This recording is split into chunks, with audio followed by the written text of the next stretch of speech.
run in, look at what we've got. There's so much more, there's such a lot. Here at SM, we've got it all. We've got it all. Lots of excitement, bargains and fun. Got it all. Shopping convenience for everyone. At SM, it's all at SM. Here at SM, we've got it all for you. SM, a national institution known all over the Philippines. It provides an excellent service. It has everything from shopping to movies, dining, and entertainment. All people love SM Supermall. Here at SM, we've got it all for you. Over lots of decades now, there was a man believing that Filipinos deserve to have a good pair of shoes. This became the foundation of the institution.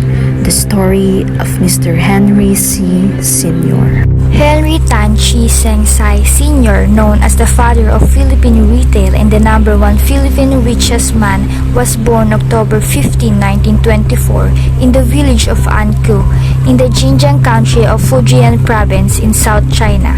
He and his family moved to the Philippines during the Commonwealth era under American colonial period, where his father set up a shop that sold various household items. At his father's store, C helped his father sell rice, sardines, and other items. Following World War II, the store was obliterated along with the rest of Manila. His family decided to return to China. C stayed in the Philippines where he completed his secondary education at an institution now known as the Chiang Kai-shek College in Tondo, Manila, and earned his Associate of Arts degree in Commercial Studies at Far Eastern University in 1950. At school, he learned English and Filipino. In his 20s, C became a store manager working for an American business involved in the local shoe industry in the Philippines. He opened his first sole proprietorship store in Quiapo, Manila in 1948. He opened at least 3 shoe stores in the Carriedo area, which was then known for its heavy pedestrian traffic.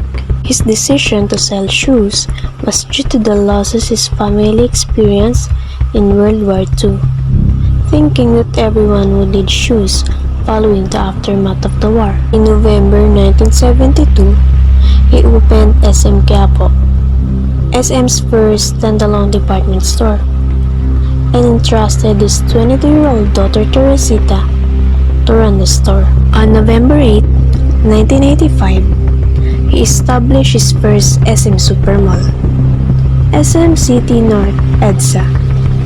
In the early 1990s, SM started opening more shopping malls with the setting up of 2 malls in Metro Manila and a solitary mall in Cebu City. SM Prime Holdings was incorporated in 1994 and went public. C was named Management Man of the Year by the Makati Business Club and was conferred an honorary doctorate in business management by the La Salle University, Manila in January 1999. In August 2005, C's stake in the San Miguel Corporation, Southeast Asia's largest food and beverage conglomerate, reached 11%. He sold that stake in October 2007 for $680 million.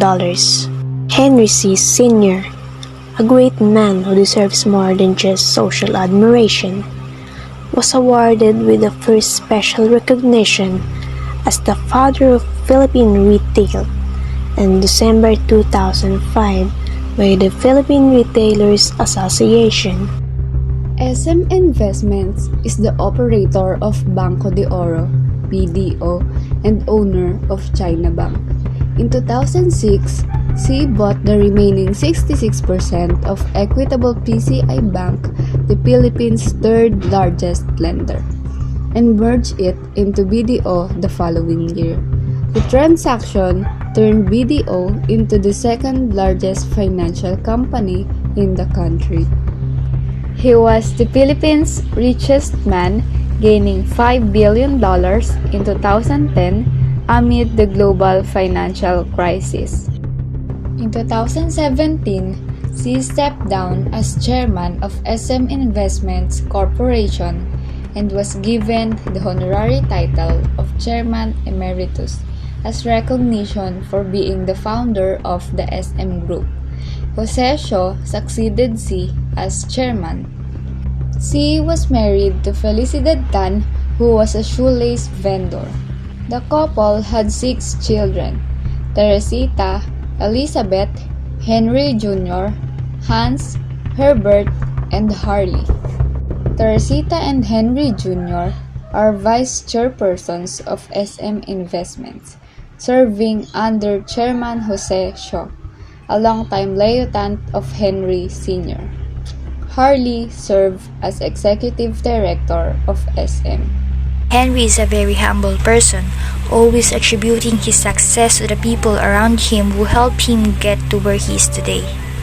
The man with a good heart founded the SM Foundation Incorporation, which grants scholarship to numerous underprivileged children. He was also behind the project of putting up Asia Pacific College. Most importantly, he never forgot his ethnic roots. He donated several school buildings in his and his wife's ancestral village in China. For 11 straight years, Forbes ranked him as the richest person in the Philippines, with an estimated net worth of $19 billion in 2019. Henry's amazing rags to riches story has earned him great respect from almost everyone in the business world.